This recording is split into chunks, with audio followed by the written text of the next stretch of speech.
Dans cette vidéo, je vais vous montrer comment utiliser cette intelligence artificielle parce que oui, ça se dompte. Attention à bien vérifier les prompts que vous mettez et que vous utilisez. Il y a différentes manières de lui parler pour acquérir les réponses que vous attendez et je vais aussi vous montrer ce dont elle est capable. Je vais vous parler des meilleurs prompts, des meilleures phrases à demander à ChatGPT, mais avant ça, je t'invite à t'abonner et pourquoi pas à liker cette vidéo si elle te plaît et n'hésite pas à me dire en commentaire ce que tu aimerais voir prochainement sur la chaîne. ChatGPT, on peut l'utiliser pour absolument tout. Écrire des articles de blog, faire un résumé d'un très long texte, trouver des idées de contenu, écrire un modèle de texte pour par exemple une lettre de motivation, un envoi d'email personnalisé, générer du code et encore résoudre des problèmes et répondre à des questions. Je peux par exemple lui demander tout de suite de me faire un tableau avec en ligne mes activités et en colonne les jours de la semaine. Je lui précise évidemment quelles sont mes activités et combien de temps je leur consacre à chacune. Je lui mets une petite précision quand même en lui disant que je fais telle activité généralement plus en début de semaine qu'à la fin et on va voir tout de suite le résultat. On voit que le bot a bien respecté ce que je lui ai demandé en lui disant que je faisais plus de vidéos YouTube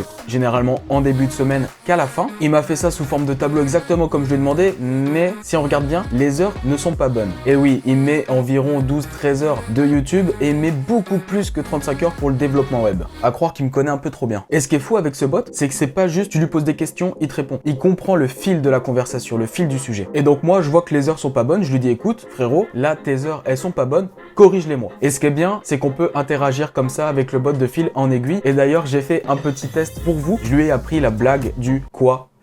Et comme vous voyez sur le screen, ça marche plutôt bien. Il a fallu vraiment bien lui faire comprendre et lui apprendre la blague parce qu'il la connaissait pas. Ce qui est cool aussi, c'est que je peux lui demander par exemple de me faire une liste de courses pour préparer un gâteau au chocolat. Et ChatGPT va du coup ressortir tous les ingrédients nécessaires et moi je lui dis bah écoute, avec tous les ingrédients que tu m'as sortis et uniquement cela, je veux que tu me fasses une recette de gâteau au chocolat. Alors là, vous allez me dire bah frérot, au pire il y a Marmiton, qu'est-ce qu'on va se casser les couilles avec un bot et tout? Bah oui, littéralement il y a Marmiton effectivement. Si cette IA a été autant démocratisée, c'est pour d'autres raisons. Je peux par exemple lui demander de m'écrire un article de blog sur comment devenir youtubeur en 250 mots et il va le faire.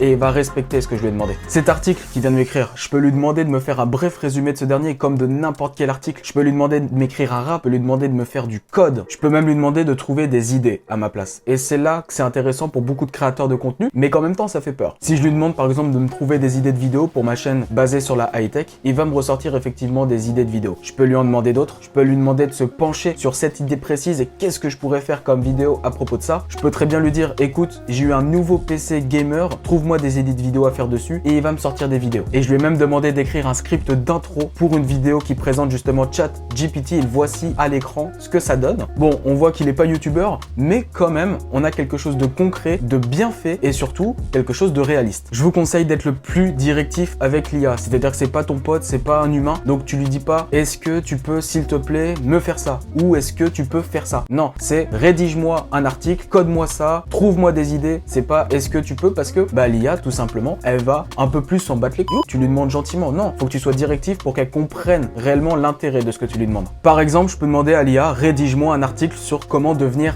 développeur web. Et je lui dis, je veux des sous-titres. Je veux un sous-titre comme par où commencer, quel framework utiliser, quel projet est-ce que moi je dois faire pour m'améliorer et une conclusion. Et évidemment, l'IA va nous faire l'article qu'on lui a demandé dans la structure qu'on lui a demandé. Mais là où ça a fait pas mal de bruit, c'est au niveau des codes. L'IA, on peut lui demander de nous coder une page. Moi, je lui demande, écoute, développe-moi une landing page de crypto-monnaie random. Donc moi, je lui donne un nom tout à fait random et je lui dis voilà, je veux que tu me sortes un code HTML pour ce faux site de crypto-monnaie. Très gentiment, il coopère et il me dit tiens, c'est pour toi, je te donne ce code-là. Et une fois qu'il me donne ce code HTML, je vais lui dire, écoute, maintenant fais-moi le style de ce site, décore-le-moi. Et il va suivre ce que je lui ai demandé. Et j'ai pas testé, mais je suis sûr qu'on pourrait aller plus loin et lui demander, par exemple, je veux telle couleur, je veux tel design. Et je pense très honnêtement que ça pourrait marcher. Donc on voit là la structure HTML du site, on voit que c'est plutôt cohérent, qu'il s'est pas trompé, qu'il a su trouver les bonnes informations. Et avec le style, on a un site vraiment très bizarre, pas très beau. Les développeurs risquent pas d'être remplacés d'ici tôt. Mais voilà, cette intelligence artificielle montre quand même qu'elle sait faire pas mal de trucs et surtout qu'elle sait faire précisément ce qu'on lui demande. Vous pouvez lui demander de trouver des idées de vidéos YouTube, lui demander de trouver des titres pour ses vidéos ou même pour vos blogs, pourquoi pas. Vous pouvez lui demander d'inventer une histoire en donnant des noms de personnages et quelles sont leurs caractéristiques. Est-ce que lui c'est le grand méchant, lui c'est le gentil? Vous pouvez tout faire avec cette IA. Enfin quasiment, j'ai essayé de la faire rapper et c'est pas ouf non plus. J'ai pas voulu rentrer trop dans les détails pour cette vidéo, mon but c'était pas de vous faire exploser la tête, mais pourquoi pas un jour essayer vraiment de tester les limites de cette intelligence artificielle. J'espère que ça vous a plu. C'était Simon et moi je vous dis à dimanche prochain 18 h. Ciao.